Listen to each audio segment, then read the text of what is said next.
So, I just wanted to know, ano po yung mga characteristics ni McCoy that led him to playing the lead role? Sabihin ko ba na hindi ikaw first choice? Actually, totoo, hindi si McCoy ang first choice. He's the third choice actually. But when we decided, kasi kailangan namin mag-start, McCoy is in part of that list, and we reviewed his TV shows and lahat ng mga reviews sa kanya.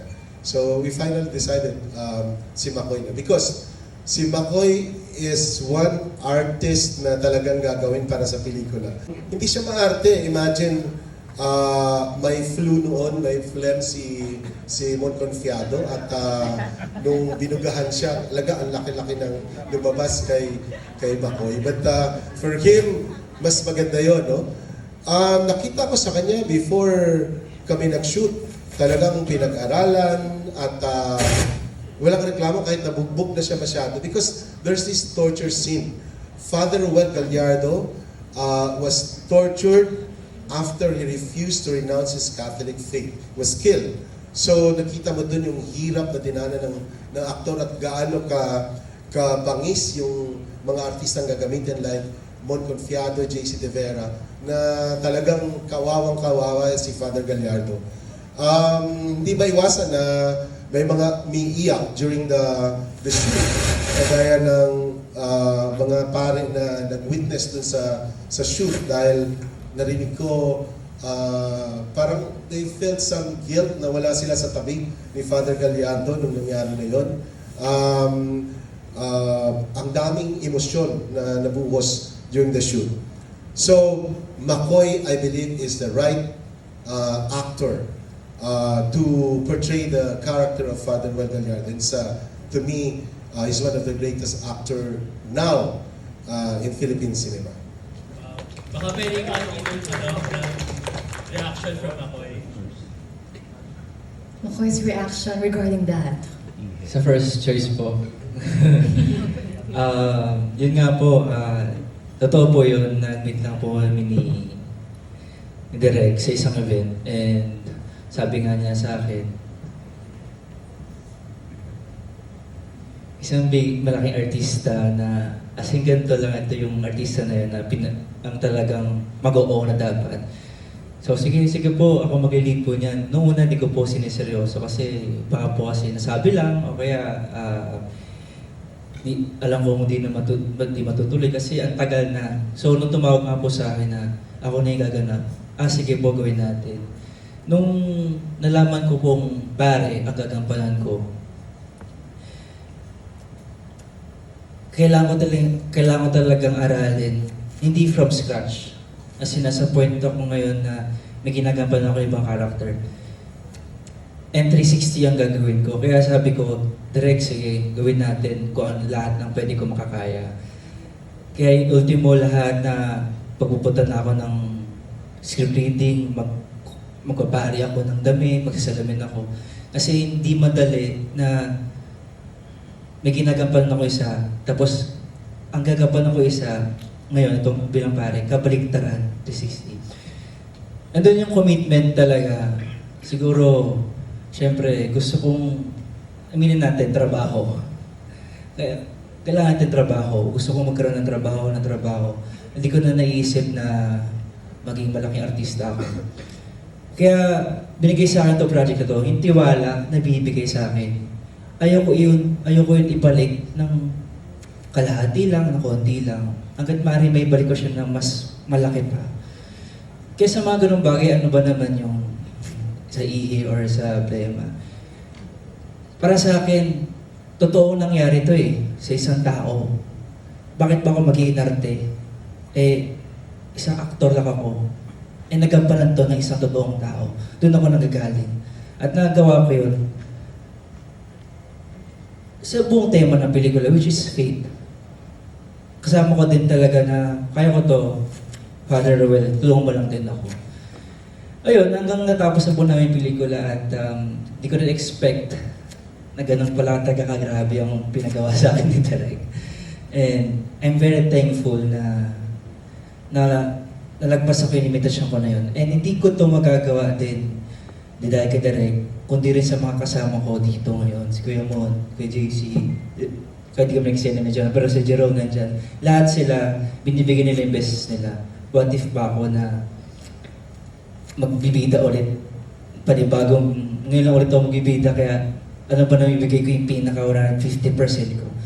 Yun lang, at dagdag na rin po talaga na lagi sinasabi na kang direct na ito rin ang pwedeng daan para magkaroon ng awareness ang tao about kay Father Ruel patungo sa beatification niya.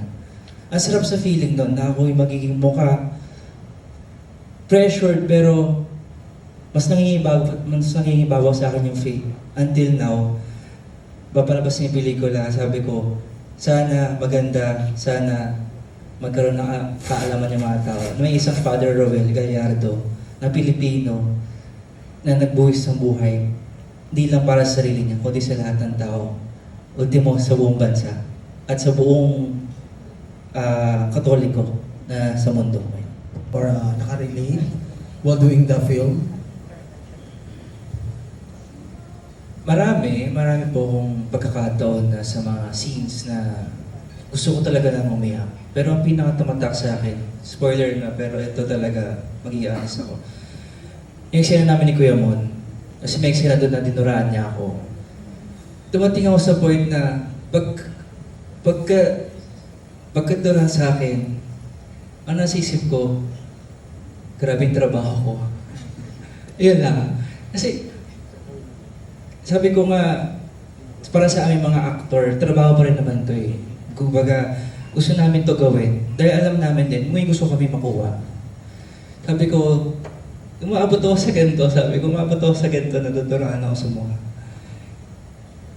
Pero, sa bright side nun, lagi ko inisip, hindi eh.